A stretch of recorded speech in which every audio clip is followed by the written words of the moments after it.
Hey, what's going on, everybody? Happy Friday. Welcome to another edition of Mean Streets powered by F&C. And I'm your host, Chris Meaney. Thanks, as always, for taking the time to hang out. We are going to be talking a lot of fantasy football on this show, probably for the rest of the year. There's no question. Like, you guys know, I'm a hockey guy. It's basically over now. Basketball basically over, although it is a fun time to be a hockey fan and a basketball fan with playoffs. Heck, it's a great time to be a sports fan because absolutely everything is happening right now. Baseball in full swing at the playoffs in those two sports, golf, and of course the NFL just around the corner. And I got, I think, one of the best in the biz. Of course, he is from FTN, the co-host of Fade the Chalk. It's a great podcast with him and Adam Pfeiffer. You need to be subscribed. He is pumping out content for FTN on the every hour. D-Bro, as we're bringing you in here, I feel like there's a new article or a new podcast from you. I mean, I was so pumped to be brought on to FTN when I found out that you were going to be there. You and I chatted before everything kind of came official, and I was just so stoked to be able to work with you. You were one of the hardest working guys in the business. You know the game in and out from an offensive standpoint, from a defensive standpoint, different schemes. There's been so much content from you over at ftnfantasy.com and a lot of content that's free right now. Welcome, man. Thanks for taking the time. Dude, thanks for having me, Meaney. It's always a blast to get to hop on here, chop up the football talk with you. I avoid all the hockey stuff because, I don't understand it. I don't get it. I leave that all. It stays up north. But, dude, it is getting closer and closer to the football season. Things are slowly starting to heat up. Like, you see some of the redraft folks. Dynasty folks never left, but redraft they're waking up, man. The nap is over and the time is real for football. Yeah, absolutely. Once you get through, all the cuts and the free agency and then the draft, it really does ramp up. Like, drafts are happening right now. Today, we are going to be talking about your wide receiver dynasty rankings, just rookies alone. And we're also going to have a conversation towards the end of redraft because there is a bit of a difference. Certainly, I'm seeing that. I'm going to reference NFC drafts in this month of May alone, where drafts are starting to ramp up a little bit too. I know some people like to wait it out. I'm on the fence when it comes to that. I like to wait it out as well. If you're going to be spending top dollar, you don't want to be drafting super early because unfortunately in the game of football, injuries do happen. There's usually one or two training camps. This is going to be different. Last year was just an outlier year. Teams are already together on the football field. Rookies are catching passes. We're starting to see hype videos. Things are going to happen here over the next couple weeks, but I find you can get an edge, and this doing underdog best ball drafts. We're all talking Tino as well, talking about the drafts that you've done. I got a few bucks in the account. I'm going to be doing some drafts as well because, D-Bro, you can find an edge right now, and we're going to talk about your guy Bateman. Right, as soon as you start seeing some hype videos on this guy and what he can bring to the Ravens and what he can bring to a guy like Lamar Jackson, who hasn't had this kind of pass catcher in his offenses, he's been in the NFL, heck, maybe not even in college.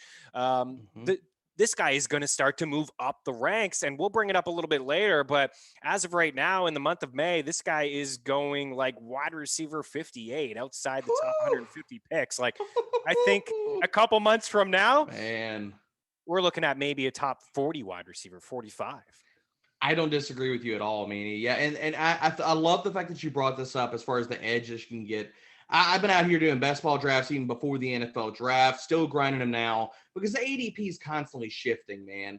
And there are ADPs even right now. Like, we're going to talk about Bateman. There are ADPs out there in the streets where you are not going to see these. You're not going to see these in 2 weeks, 3 weeks, a month. The closer we get to the NFL season, poof, all that's going away, dude. It's never going to come back. So you got to be hopping into these best ball drafts. You got to be doing dynasty startups right now. We see ADPs. I mean, I have 3 or 4 articles right now live on the site. My dynasty trade targets article is live, as well as there's you talking about all the content. Dude, I've been pumping out articles every single day, usually Monday through Friday. There is something new coming out from FTN Fantasy, whether it's best ball, dynasty, or redraft focused. I'm covering it all.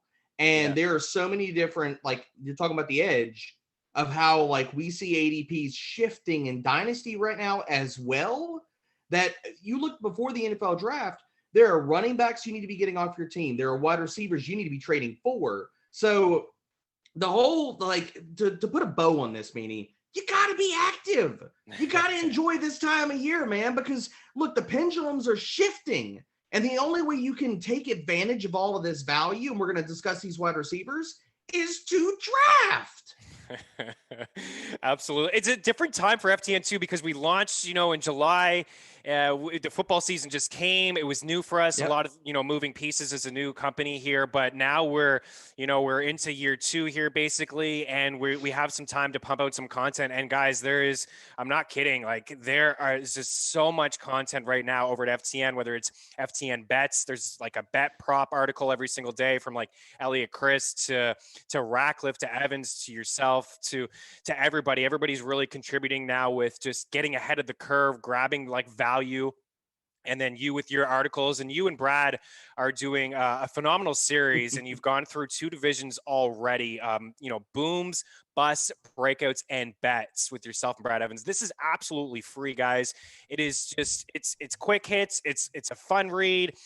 If you're a fantasy player, heck, if you're just a football guy and you just like to read and catch up on some off-season news that maybe some players kind of slipped under the radar, little signings, draft picks. You guys have run through. So you've run through the AFC East and the AFC South. Today, Jacksonville Jaguars came out here. Let's talk about this before we get in quickly. So the Jags, obviously they got Lawrence, DJ Chark. I suppose I would say bit of a disappointing season from him last year after, a couple years ago, had the 1,000-yard season and suffered the injury towards the end. I was in on him in drafts. I thought the target share was certainly going to be there. Now he's got a massive upgrade at the quarterback position with Lawrence. When you were putting together the Jags, what were some takeaways? And out of all the teams that you've done so far, has there been any surprises in good or a bad way? Maybe you start, you dig into a little bit more into some of these teams and you've come away with a takeaway like, hey, maybe, your tune has changed on a particular player on a particular team. Is there any of that so far that you've done with this series? Yeah, I mean, so riding next to Brad is always fun and interesting because whoever heads in there first is always like, oh gosh, who are they writing about? Who am I writing about? And riding next to Brad is always a treat because it's like I've got my own personal thesaurus there with all the colorful language he uses. Yeah, it's awesome, man.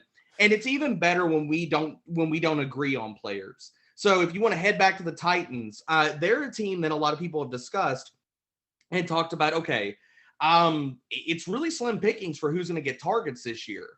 I am firmly out on Josh Reynolds. I don't want anything to do with him, and I will not draft him. Brad, on the other hand, takes the other side of the coin. So it's really good to sit here and see both sides of that in this series. There's another player that I love a ton. If you go check out my rankings over at FTN Fantasy, he is extremely high, or maybe in the tight end position. But as far as getting back to Jacksonville, man, the takeaway with there is I was really interested in DJ Chark before I looked at the numbers on him, and I'm still there, dude. Like, Darrell Bevel, we know how that offense is going to run in some aspects. Do I know what the hell they're going to do with Travis Etienne? No. Do I know what they're going to do with Visca? No. Do I know what Marvin Jones and DJ Chark are going to do? Oh, yes, I do. They're going to throw deep, and they're going to catch some touchdowns, man. So I'm into both of those players. I wrote up DJ Chark in that article, so go check that out. He might be under booms. He might be under busts. We just don't know. But the one player that I will discuss here and kind of open up the book on is I'm not drafting Travis Etienne at his current draft position. People are baking it in that he is going to own this backfield from day one. You are seeing him go anywhere in drafts right now. If you're doing early best balls in the 3rd, maybe 4th round, he's usually in the 4th. That's steep. And at that point, I can't, dude. Like, I can't. If I'm debating on whether I'm going to draft like Keenan Allen, Michael Thomas, Julio, freaking Amari Cooper, who I know is going to get 130 targets this year, versus Travis Etienne, who easily could be this year's DeAndre Swift. And I say that not in a good way, in the sense that, like, you're paying 4th round price and he doesn't do anything to the last like 5 or 6 weeks. So if you get him in best balls, he's giving you middling scores and you're like, ugh, what did I do? Why did I select this? And then you get to the end of the season. Well, it doesn't really matter that he's blowing up down the stretch because your best ball team's already dead. It's Right. dead. You can't come back at that point. So no, I'm not paying that price, and I don't think that it's going to go lower. I think it's just going to creep up. The more that we get like him catching passes, any other blurbs where Urban Meyer doesn't sound like he's just talking like he's in a loony bin, then it's going to be wheels up for Travis Etienne. I won't be surprised if he makes it to the third round, and I'm out in the fourth. He makes it to the third round. I'll be out in the streets like screaming like against the echo chamber. No, don't do it. Don't do it. I originally thought Urban Meyer was just full of shit when he was like, yeah, we just drafted a running back in the first round just to be a third down back and catch passes. But maybe he's not. I think they're going to use both backs. I'm looking at NFC drafts, and we'll bring this up throughout the show. This is the month of May, running backs. He is RB 22, 43 ADP, wide range of outcomes, 28 to 66 overall. And James Robinson just behind him, RB 23, 47 ADP. 21 to 82. But I agree with you. I think he's a guy that's certainly going to move up. I also think I'm out on Reynolds too. I don't expect a whole lot. I wanted them to see another wide receiver. It does make sense for Brad to want to be in on him. And right now, if you are drafting NFC, you can get him as wide receiver. Heck, what is he? I just took a double take. He's like 80. Yeah. It's super late. It's not going to cost you anything. But I think when we get closer, if the Titans aren't in on Julio Jones, or if they're just really rolling out just Brown as their guy, I mean, maybe you want to go Ferkser. Maybe that's a guy that we can just I think I saw him somewhere high on your tight end rankings. And by the way, everything can be found over at FTN Fantasy. We're talking about the booms, busts, breakouts, and bets. Those are free. You're going to touch on every single team. You got the layout there over at ftnfantasy.com. So keep an eye on that. Your rankings, my rankings, Brad, Jeff, everything is there. So your stuff for the articles that you've been doing with Brad, free, but there's a lot of other things there that are behind the paywall. But right now we have an early bird special, $59.99. And that's going to get you content through the whole year, guys. The entire season, you're going to be getting so much content, weekly content, weekly articles, weekly rankings, you name it, absolutely everything, led by yourself. And of course, Brad Evans and Jeff Ratcliffe. So talking Dynasty, let's get into it. I want to start a new Dynasty league. I think we should do one at FTN. It would be fun. A new Dynasty league. That'd be cool. I'm in way too many, but I would definitely take another one. I am in 6 Dynasty leagues. I have drafted rookies. We've already had rookie draft in 3 of them. A couple of my other ones will actually happen a little bit later on in the season. I had picked 15, and I was able to get Elijah Moore, which I was happy with at 15, 16 team. Bateman, these guys were all gone. I'm fine at quarterback, even though the quarterbacks went, a couple of running backs went. I was able to get Elijah Moore, which I was happy with. I was fine. To be honest, I wanted Sermon. I needed some help at running back. He went, and it is what it is. I was a little bit bummed. Went right before me. I tried to trade up and couldn't do it. But as we bring up your rookie wide receiver dynasty rankings, this is no surprise here up at the top. Ja'Marr Chase is going to be the consensus one. He was the first overall pick in all 3 of my dynasty leagues. Would he be your first overall pick? I know we're talking wide receivers here, but would he be your first in a not a startup dynasty league, a rookie only draft? Would he be number 1 for you, or would it be Harris? Talking just regular standard, not super flex, because I know super flex, when you start taking these quarterbacks, you're going to fly off the board early. Yeah, one quarterback, I have Chase up at the top, man. I think that if you're looking at, he is I don't want to say the easiest projectable for Dynasty, but the guy is just a ridiculous stud. Like if you head over to the site, he is in a tier to himself for me. He is a tier 1 prospect. As far as wide receivers go, there is not another wide receiver that's in the same tier for me with him. I think his ceiling is ridiculous, and his floor is really high too, man. I mean, he landed in one of those perfect scenarios in Cincinnati. I know that everybody's still all butthurt about them not taking an offensive lineman, but look, Chase is going to get a lot of volume. This team is going to be top 3 in passing rate in the NFL. They were first when Burrow was under center last year. So we want that. We wanted to get production, we need to get usage, and I think all those things line up really, really well for Chase. I think he's just a freaking stud, man. Like, his ceiling is, and I've said it on here, I think we've talked rookies before, Meaney. If anybody wants to go pull that up, the receipts are real. I don't delete anything. Head to the YouTube page, watch the video on when we talked rookies before the NFL draft. Chase's ceiling, his absolute ceiling, is as an alpha in the league as Devontae Adams level production. That's what I believe about Chase. So yeah, he's my number one player. Yeah, we'll get into him in a redraft standpoint in a little bit, but yeah, to bring up the rest here, and you mentioned tiers, so a tier of just by himself, and then we get into the second tier here where you have Rashod Bateman at number 2, Devontae Smith at 3, and then into tier 3, Terrace Marshall, Jaylen Waddle, Rondell Moore, Elijah Moore, and then you get into St. Brown in the next tier with Dynamic Brown, Washington in there. And then this other tier I think is super interesting as well. And Josh Palmer, we got Collins and Toney there. So these are 12 dynasty rankings here for rookie wide receivers. And, this is a question that you're going to get all the time, but we just talked about Bateman off the top here and the hype train and how I really think it will be full steam in a couple of months. There's no question, but I think when people are looking at this, they want to hear why Bateman too.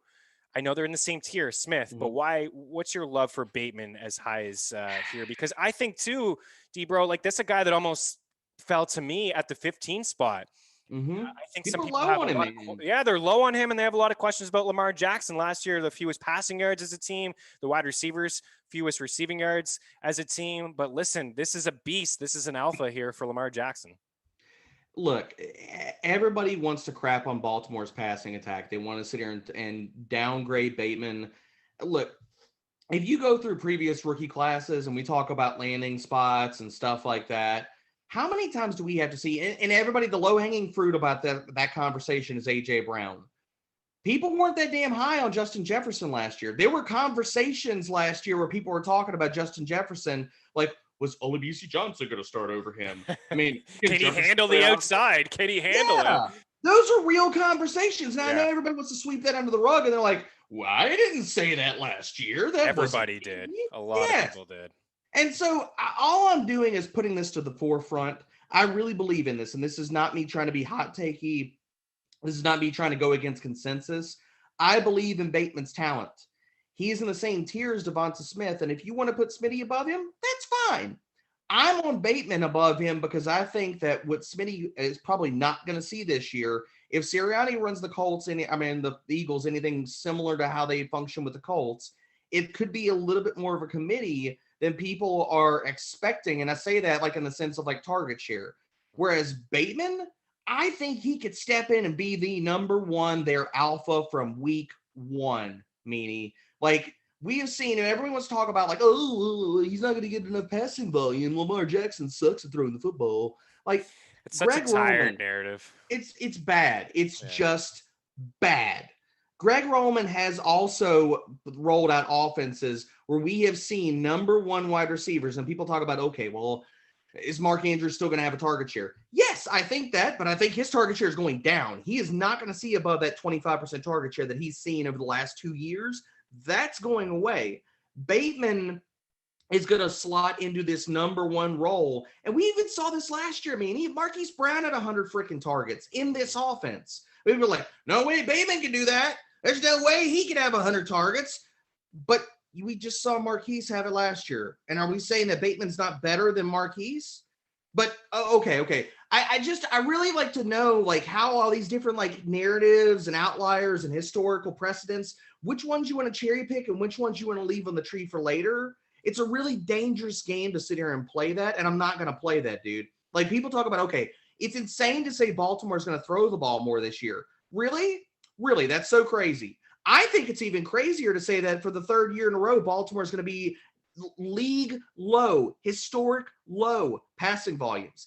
I think that's a more insane bet to make. But apparently that's consensus. And if you say that out of the ether, everybody's like, high five. Let's talk about it. Let's talk about it. We're friends now. But if you push back against that consensus, you're like, oh, man, you're crazy. There's no way. No way Bateman could do that.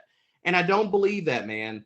We've seen Sammy Watkins. We have seen Michael Crabtree. We've seen Anquan Bolden. We've seen all these different wide receivers have 22% or higher target shares in the Greg Roman offense. I'm here for it, man. I think he could walk into that Marquise Brown role. I think he could see 22 to 25% of the target share from week 1. And if that's the case, he's over Devonta Smith for me. Yeah. Man. Long rant there. Sorry, Meaney. No, dude. Are you kidding me? You do not need to be apologizing to me for long rants. There's no question. Yeah, I can't argue it. I think I think he's in that tier and he belongs to be in that tier. I think I have Smith just slightly ahead, but it's in the same tier here. We're picking hairs, right? You got your tier 1, you got your tier 2 with Bateman and with Smith there. We're really splitting hairs when it comes to both of those guys. I mean, we'll have the discussion from a redraft standpoint this year in just a few moments, but this is what Lamar Jackson needed. I can't argue any of your points, man. I mean, when I just felt like at times when the game was on the line and, Marquise Brown, a good point to hit the century mark on the targets. He kind of disappeared at times last season because I don't feel like he's exactly. He's not never been a 1.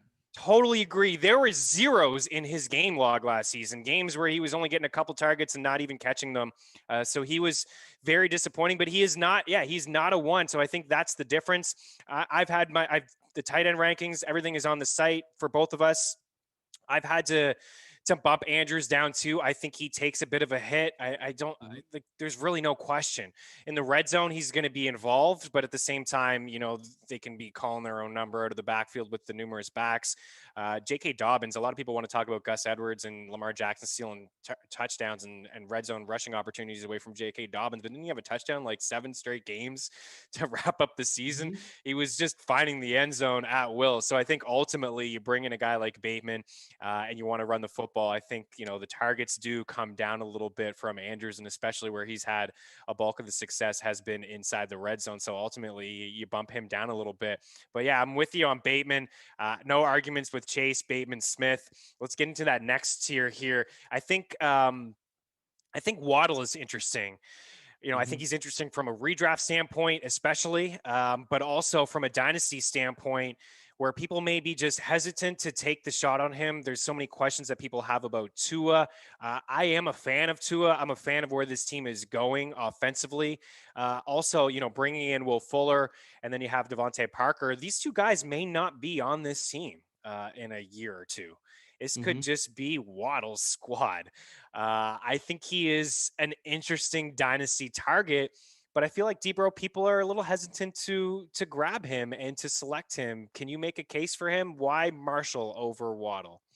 So I think that we're talking about decision points in my rankings and stuff. I think people are going to stare at these and automatically go to one of two things. The Bateman at wide receiver 2, or they're going to go to Marshall that I have him over Jaylen Waddle and say, well, he's a top 5 pick, blah, blah, blah, blah, blah. Yep. And this is not because I don't like Jaylen Waddle. I like Jaylen Waddle. I really, really do. And I'm with you on the fact that, like, this passing attack for Miami can be Waddle and it could be Hunter Long next year. That could be their 2 main targets in this offense because you got Will Fuller on a 1-year deal. You have an aging Devontae Parker because I know that he broke out late.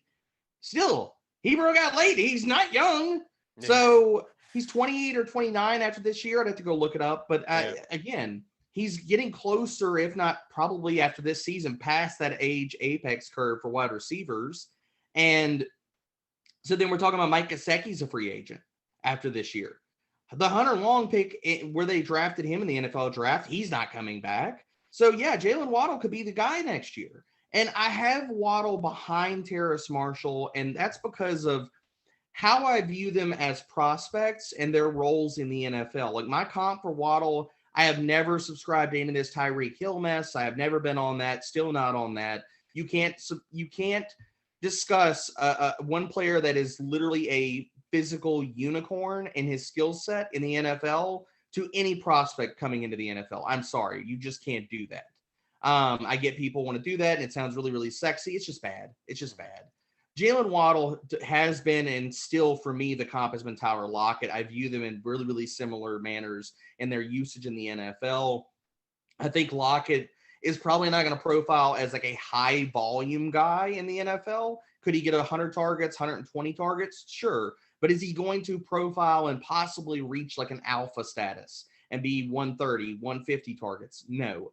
I don't think that's his ultimate ceiling. I think it's a peg lower than that. I think he's going to make his hay off of efficiency and catching deep targets. So while I love him and he is a top 5 wide receiver for me, I put Terrace Marshall over him because Terrace Marshall is his size, speed, can play outside, can play inside. Waddle is mainly an inside wide receiver. Can he play a little bit outside? Sure. I mean, I have no doubts that he can play on the outside and burn slower corners. That doesn't concern me, but I've seen Terrace Marshall at LSU play both roles and play them well. Like he was an outside wide receiver his entire LSU career until this past season when he moved inside and really kind of moved into that Justin Jefferson role before he opted out. I think Terrace Marshall can be a high volume wide receiver in the NFL. I think he's one of the guys that I think that the skill set that he brings, the size and speed combination that he brings, I think that he profiles as a number 1 wide receiver in an NFL offense. And if I think that, again, we're splitting hairs here, but if I think that his ceiling and his skill set offers maybe alpha material for me, then I got to push him above Waddle in my ranks. Yeah. And also, I mean, we're talking dynasty here, obviously, and it's, I mean, you got to be looking ahead at the teams and the offense. And I think Carolina is just one of those teams that is certainly on the rise. And Robbie Anderson, too. Yeah. I mean, this is his last year. He signed a 2-year deal. I mean, he had a strong season last year, but is he going to be part of the future plans after this season? I don't know. I don't think he will be. I think that's certainly is going to benefit Marshall. Maybe more. Ooh, I mean, they're really building something. I think in Carolina. Agreed. I think even defensively they're building something as well. Last year, especially, I think all of their picks were just defenders. I think that they are a team that's definitely on the rise. So maybe we'll save the discussion with the Moore boys and the Brown boys for just redraft purposes. We can have that conversation and touch base on both dynasty and redraft in just a little bit. But that final tier that you have here with Josh Palmer, Nico Collins, and Kadarius Toney, talk to me about Palmer because I am super intrigued with this guy. I've drafted him twice. I feel like I'm going to have a ton of dynasty shares with him. I think he's a great 2nd round target. You know, when these backs and these quarterbacks and wide receivers, the top tier guys just fall off the board. He's just, I feel like, staring at me. I may like him a little bit more than Meaney and Brown. Both deep threat guys, explosive.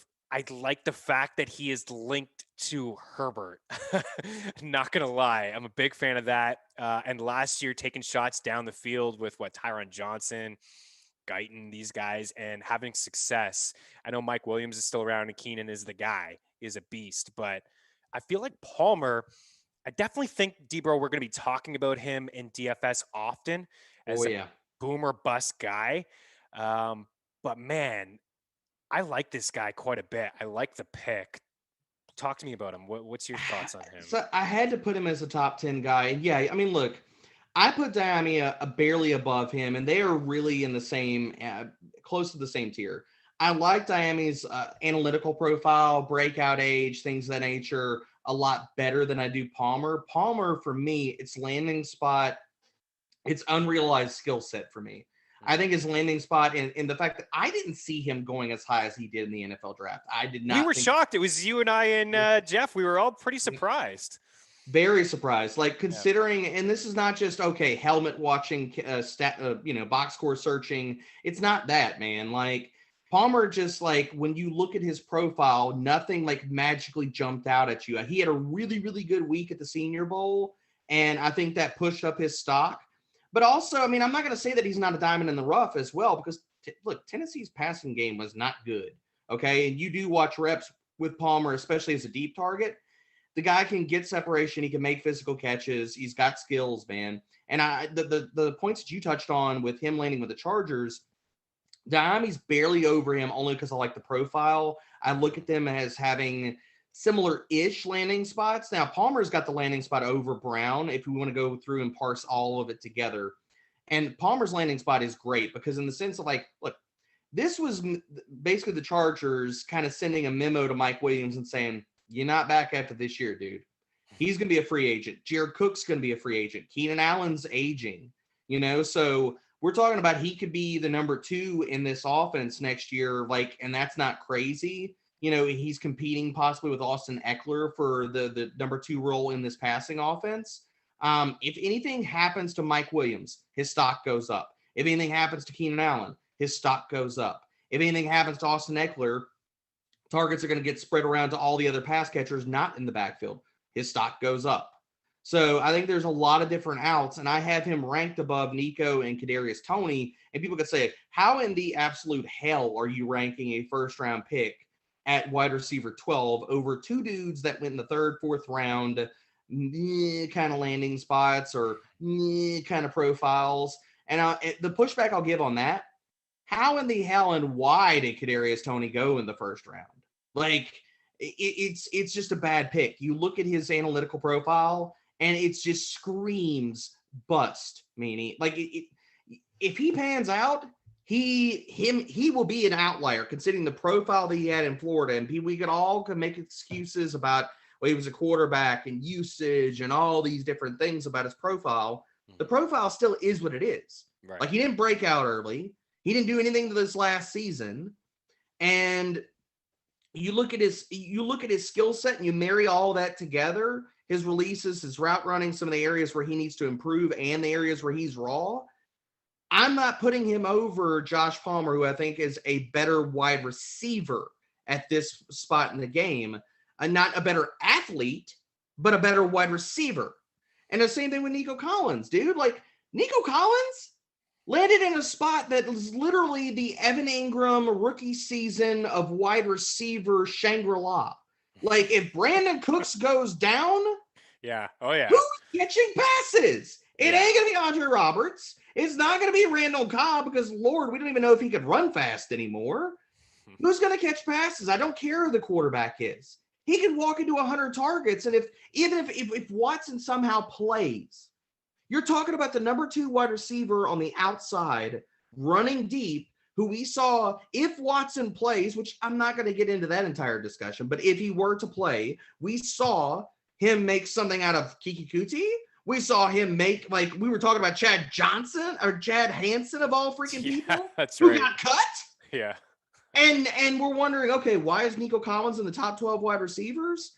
I'm not that big on his profile. The guy's he tested extremely well, but I think that those testing numbers are a lot sexier than his actual play style. But I think there's ceiling there. I think there's equity in that pick where you could get him in rookie drafts right now. And if he pops off, if there's a Brandon Cooks injury, which last year going into the season, we were talking about, is Brandon Cooks even going to be healthy enough to play all the games? Mm-hmm. And now we're just after 1 year of seeing it again, now all those conversations have gone away. For as much as everybody said, I don't want to draft Brandon Cooks last year because I don't even know if he's going to finish the season. Now he finishes the season and all that's just outwardly dismissed. If he gets one concussion, he's done. We might not see Brandon Cooks again, man. Yeah. Yeah. So then Nico Collins is the dude. He's the dude there. I know. And then you're automatically just flipping him for another pick or doing what you want or enjoying the equity in Dynasty. Yeah, I think he's a cheap pick. He's cheap because of people are afraid of the Texans too. There's some uncertainty under center, of course, which you alluded to. But opportunity is king here in fantasy. We know this. Volume, opportunity. A bad Texans team going to be playing from behind often. There's going to be opportunity there for volume and for targets. Yeah, I'm one of those people, unfortunately, with Cooks. Great season from him. Great bounce back season. But he does seem to be, one hit away from his career may be over. And maybe that's unfair to say, but it is things that you have to just consider and take into account when, especially when you're looking at dynasty rankings and who you're going to take. I mean, it is your future. It's not just one season. And if you're in a good spot, you can afford maybe to take a guy that's maybe he won't show up for the first half of the season, or maybe he will be a potential flex spot league winner for you. And I think Nico Collins has that.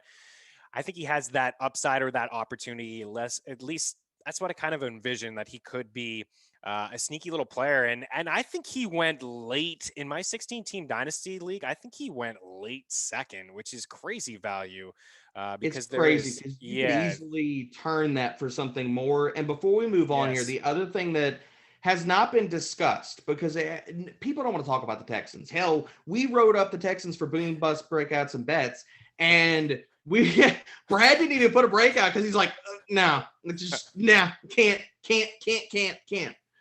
And the other thing that people are not discussing enough is that Houston, for all the changes and the grossness and the weird roster moves and stuff like that, they still kept their offensive coordinator, Meaney. And we talked about this for weeks and weeks and weeks and weeks in DFS. Once Bill O'Brien was out of the house, Tim Kelly was left to sit here and run the offense.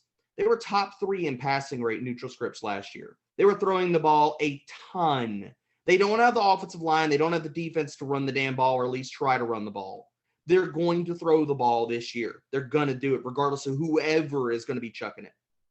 Yeah, good point. I was confused with the Mark Ingram signing. I was like, what is this team going to do here? Maybe they want to run the football, but they're going to have no choice to run the football. But yeah, good point by you.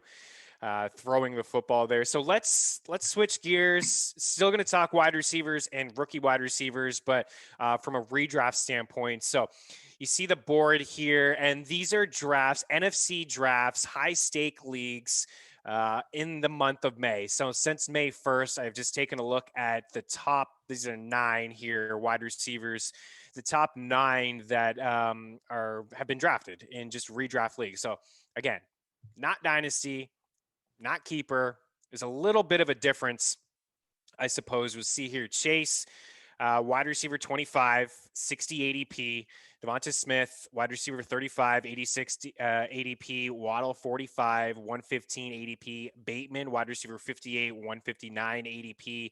You got Elijah Moore, 178 ADP. So there's a real cluster here now with Bateman from wide receiver 58 to Moore, Rondell, Marshall, and Toney, all within 10 spots of wide receivers, but the ADP within about 30 picks or so. So there is a cluster. And then you got St. Brown at wide receiver 76, ADP 216. Get into that in a little bit. When you look at this and you see these wide receivers in redrafts, what stands out to you? And what do you think will change in a couple months? So I think Jamar Chase is being drafted near or at his ceiling. I think that there may be some equity, but you're really paying up that he's going to have an outlier season. Considering the players he's going around, considering that you're having to draft him in the 5th, maybe 6th round.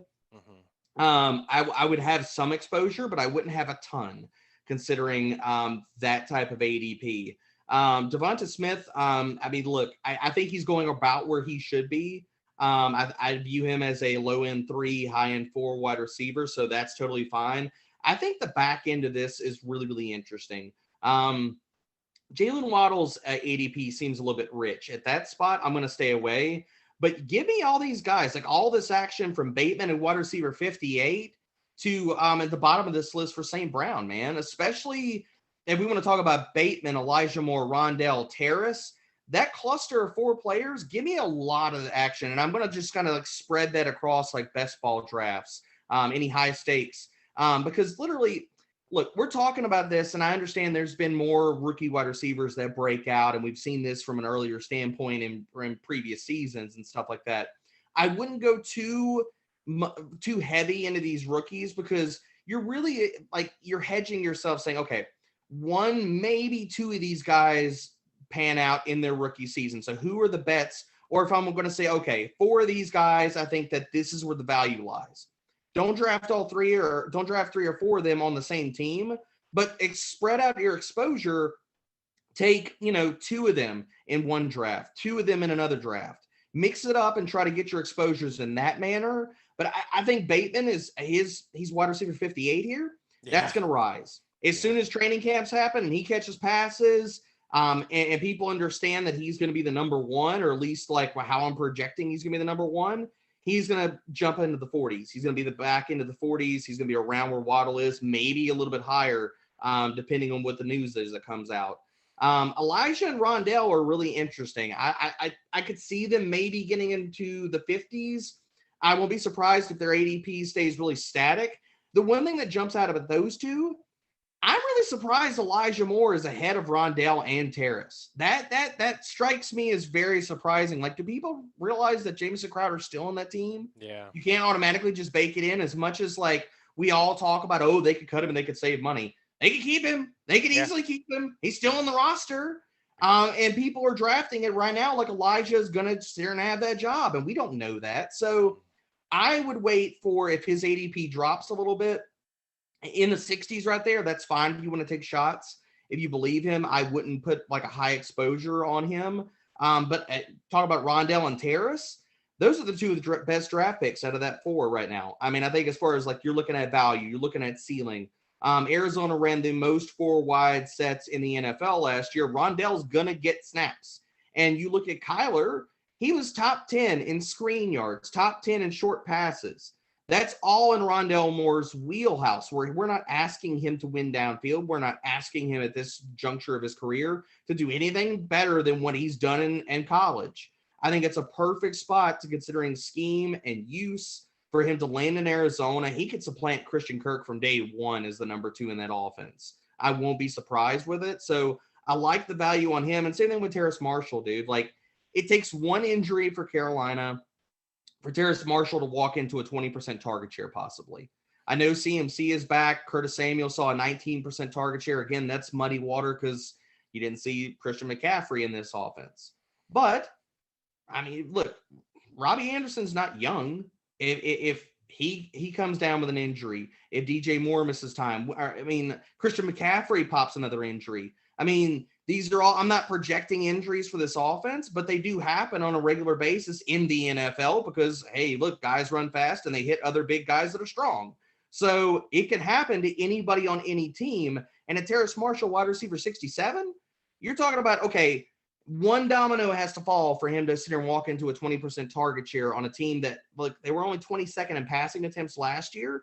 That can go up with better quarterback play from Sam Darnold, from Teddy Bridgewater. I like Terrace Marshall there for all the reasons. I know I'm really, really high on his skill set, but you're going to give me Terrace Marshall as a almost wide receiver 70. Yeah, I'm going to have exposure, man. Going to have exposure there. What I can't argue with anything here. I mean, you're a sharp dude, and usually you and I are on the same page. As we bring up the graphic again, like Smith, I didn't even ask our guy George to put the Eagles. You guys all know I'm an Eagles homer here. I didn't even ask him to put Smith there, and he just did it for me. I love it. But listen, when I look at this list too, I see same sort of deal in my thoughts. Chase, love him, think he's going to be a stud. But you really are like, look where he's going around. Wide receiver 25. So these are some of the guys. I mean, DJ Moore, wide receiver 20. Thielen, Kenny Golladay, who I think I'm out on. I don't think I'm going to have any shares of Kenny Golladay this year. Cooper Kupp, Tyler Lockett, then Chase, Ayuk, Higgins, Claypool, Juju. So you really are drafting him to be the stud. And I think you said it perfectly. You're drafting him at his ceiling. And I think maybe this time next year, we're talking about him potentially as a top 15. Like maybe he is, just, I think he is the guy to own in Cincy. I still think Boyd is going to have a role in T. Higgins. I think there's enough, with the fact that Cincinnati is still weak defensively. Joe Burrow threw the ball a ton last year. He's going to throw it again. I think there's enough to move, to spread it out and these guys all be productive. But at the same time, Chase, I don't think is just going to be that right away, just that one. I still think that Boyd and Higgins are going to cut in. For Smith, in a redraft standpoint, honestly, and I'm not trying to be a homer here, is he's close to wide receiver 1 for me among rookies in a redraft standpoint because he could be. Because of the volume and the opportunity. And we were together again through the entire draft, the 2 rounds, or the 3 rounds rather, the 2 nights. I liked the landing spot. They got Rager playing in the slot, which I think is a nice positive boost there. And then who else really? I mean, Dallas Goedert. There's a lot of holes on this team. A lot of running backs, of course. There's I would stay away from all the running backs, but I think Smith is a guy who could flirt with 100 targets as a rookie. I think that's very possible. Waddle, to me, wide receiver 45, no thanks. We talked about him from a dynasty standpoint, that I'm in on him. I think it's a fair pick, but from a redraft standpoint, I'll probably just pass. Like, I'd rather Bateman. I'd rather Rondale. I'd rather Marshall. In a redraft, I would much rather. I think I'll pass. Like, let's take a look. Wide receiver 45 for Waddle. These are some guys that are going around him. Laviska, 42. Jarvis Landry, 43, Michael Pittman, 44, Antonio Brown, 46, Devontae Parker, 47, Corey Davis, 48, Gallup, 49. That may be a range where I just take maybe a running back or something. It's not a lot Or of wide take Gallup. receivers. I mean, Or take Gallup, then get the upside Gallup's there. going to be, he could easily surpass. He's going to be on a team that's going to shatter and obliterate pace ranking or pace totals this year.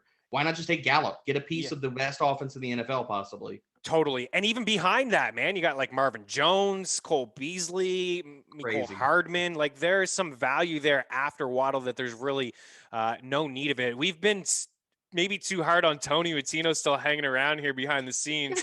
I feel like we've ripped Toney enough where Tino's like, would you guys just stop already? But I'm out on him too from a redraft standpoint. I see the ADP 191. It seems like, okay, maybe he'll take a flyer, but really, what do you expect there? There's a lot of mouths to feed in New York, and I agree with a lot of your analysis. He is fairly raw. I think he could be okay moving forward in the future, and maybe year 2, year 3, but he is still fairly raw. I don't think there's going to be any. How is Amon-Ra St. Brown getting drafted after him? That's what I want to finish up with you, and we'll get you out of here on this. This is maybe the most alarming when I look at this list is that he's wide receiver 76. Let's see the range of wideouts here. So Toney 69, Paris Campbell 70, Christian Kirk 71, Traquan Smith 72, AJ Green 73, Josh Reynolds 74, Emmanuel Sanders 75, and then Brown at 76. There is a huge wide range of outcomes here, as high as pick 160 overall and 310 overall, and you got the ADP 216. This is a guy that I think is going to move up, but what can we really expect from him in year 1? Like, is he going to be number 2 in targets? I would imagine Hawkinson is number 1, but this guy's got a clear path here to playing time right off the get-go. They can bring in Todd Gurley all they want and run the football with all these running backs. This team's going to have to throw the football, D-Bro. They're going to have to. The defense is terrible. It's absolutely terrible. And I know that the narrative people have talked about it because it's just easy. Like Amon-Ra St. Brown's going to go in the slot. Oh, he's going to be Jared Goff's Cooper Kupp, blah, blah, blah, blah, blah. I'm not projecting that he's going to be Kupp in year 1. My comparison for him and really the ceiling for outcomes for his career arc is I put this out on Twitter like weeks before the NFL draft. I was like, I wanted to land on the Lions. This is how Amon-Ra St. Brown possibly has the career arc of Jarvis Landry. That is what I want for him because he can go in the slot. He can get all of these targets over in the middle of the field. From a quarterback, look, Jared Goff is allergic. Definitely allergic. Like, needs to carry an EpiPen. He might stop breathing. He might swell up if he has to push the ball to the outside. It's not going to happen. He was outside the top 30 in tight window throws last year. He was carrying company. He was in the same conversation as Drew Brees and Teddy Bridgewater and throwing into tight windows. He's not going to do that. I think TJ Hawkinson and Amon-Ra St. Brown are going to fight for the lead of targets on this team this year from Jared Goff. And if I'm talking about Jarvis Landry, we're drawing parallels from there. I think Amon-Ra St. Brown could get 100 targets this year. I think that you're looking at similar usage, short, intermediate parts of the field. PPR leagues, yes. Standard leagues, half point, not so much because you need the touchdowns. But in PPR leagues, yeah, dude, like Jarvis was a top 36 wide receiver in his rookie season, just getting nothing but nasty volume over the middle of the field and catching out routes. Amon-Ra St. Brown can do that. It might not be pretty. It might not be sexy. And you might not be screaming to high heaven about how much you love Amon-Ra St. Brown after his rookie season. But he can get volume. He can be very productive. And the fact that he's going after Kadarius Toney, who is in an offense that still has they have Kenny Golladay. They have Sterling Shepard. They have Darius Slayton. They had Evan Ingram, Kyle Rudolph. They have Saquon Barkley. Just keep going down the list that he has to fight with targets. Amon-Ra St. Brown does not have that type of target competition on that depth chart. He can walk into 100 targets this year. Yeah, I think so too. Rashod Perriman, a couple picks after him, but really, like Rashod Perriman and Ty Williams, like No. I don't think we need to really break those guys down. There's a real opportunity Mm. here for St. Brown to get a lot of volume and a lot of opportunity playing in the slot. And yeah, great offensive line, a lot of running backs there. Jared Goff, say what you want, but at this point in the draft, as a wide receiver, I mean, I think he bumps up probably. We're talking about him maybe late 60s. Even then, Debro, I think Yeah. he's fine in a PPR setting. To your point, as a flex guy, a bye week replacement, an injury filler, you plug him in, you get double digit points, and you just move on. I think he should He should definitely be be in going that ahead same of Tony. tier as all those other guys in He the should be. 60s. Like Yeah. below them, but he should be in that tier. Yeah. And I like Elijah from a dynasty standpoint moving forward. But maybe this year, a lot of people want them to cut Crowder, but maybe they just don't cut Crowder. I mean, when he's healthy, Yep. he's productive, he's reliable. He runs solid routes in the slot. He's a good player to have for a rookie quarterback, right? To have on his team. And I don't think, they're not win now. So I think that they can afford to maybe just have him around, and maybe, more can learn a thing or two from Crowder. I think I really do think he's a decent real life wide receiver. He's Mhm. just had some injuries and some poor quarterback play for him.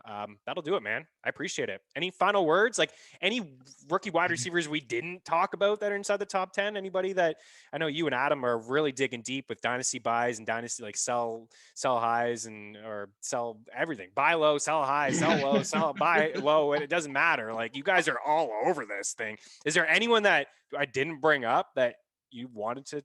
I mean, floor is yours. I mean, there's look, if you're these are really this NFL draft class drops off a cliff. It does, I yeah. mean, you look at these rankings and you go through the top 12 of wide receivers, all of a sudden you're in the first round, and then all of a sudden you were in the third or fourth round. So I think it gets really, really thin after the top 12. And really, these top 12 guys are the ones that at least can have some discernible, if you squint your eyes and look really hard, a path to target. So, I mean, if I'm looking from a redraft from a best ball standpoint, these are the guys that I really want to hit on. A deep guy for Dynasty we haven't discussed, and I'm not going to talk about it as far as this year, but one that I have discussed out on social media, I want to bring up here because the size speed is definitely a thing. He is cut from a different cloth than most of these wide receivers in this class. He fell all the way to the fifth round. But if Michael Gallup leaves as a free agent this year, you need to be considering Simi Fehoko on your dynasty waiver wires. The guy is a size speed freak. He is, Like yeah. massive monster. Dude just can run for days, can go up, make contested catches. He could play the Gallup role in this Dallas offense if they want to move on. They don't want to pay him after this year. So yes, we're talking about, okay, does Palmer have a path to be the wide receiver 2 for the Chargers? Yes. Does Simi Fehoko have a path to be the wide receiver 3 for Dallas as soon as next season and be set in an offense that's going to be top 5 in scoring for the next few years? Yeah, he does. So look for him on your dynasty waiver wires. Look for him in the late spot of your dynasty rookie drafts, 4th, 5th round. A lot of people are not even going to select him there. You probably will find him on the waiver wire. But look, trade into the back end of your rookie drafts. Instead of fighting for a dude, save your fab and just give away something you really don't care about at the end of your squad and stash a player that could have some upside in the years to come, man. This is always fantastic to hop on here, Meaney. Thank you for having me, man. You know that I love getting deep in the weeds, talking about these rookies, discussing best ball, man. I can't wait for it, man. I'm ready for all the hype videos. I'm ready for football to be back. I love the Fahoka call too. Like again, you and I are on the same page for Joe Pisapia and his fantasy black book that's coming out here soon. I know you're part of it. I wrote up a DFS chapter and the NFC East, so I took a look at the Cowboys and I said exactly that he could be a sneaky dynasty pick because nobody's going to grab this guy because they look at the Cowboys and they see the 3 wideouts. They say no chance. Where's the playing time? Jarwin's back. Really this year there's nothing, but I think they move on from Gallup. I don't think they can afford him. Yep, I think that's why they made that pick. I think they know going forward that the future with Gallup on that team is not long. So I think he can step into that role, and that offense is going to be one of the best again. I think this year, as long as Dak does stay healthy, so maybe he can fall into a role later on down the year if something does happen, but Yeah, man, always appreciate you jumping on and taking the time. As I mentioned, Debro is pumping out content for us. It's just nonstop over at FTN Fantasy, FTNBets.com, FTNDaily.com. Soon we'll be talking some DFS football as well. And just check out those booms, busts, breakouts, and bets with him and Brad Evans running through every single team. Fade the Chalk podcast with Debro and Adam Pfeiffer as well. So at Debro_FFB at Chris Meaney for me. Shout out for Tino. Thanks a lot. Shout out to George for making these graphics as well. You have any Dynasty questions? Don't be afraid to hit up Debro. Get into our Discord chat. He's answering them all the time. And you can leave them here on the YouTube section as well. And we'll circle back, of course, and help you out in your Dynasty drafts if you do have any questions. So enjoy the weekend, and we will talk to you soon. Thanks for taking the time. Cheers.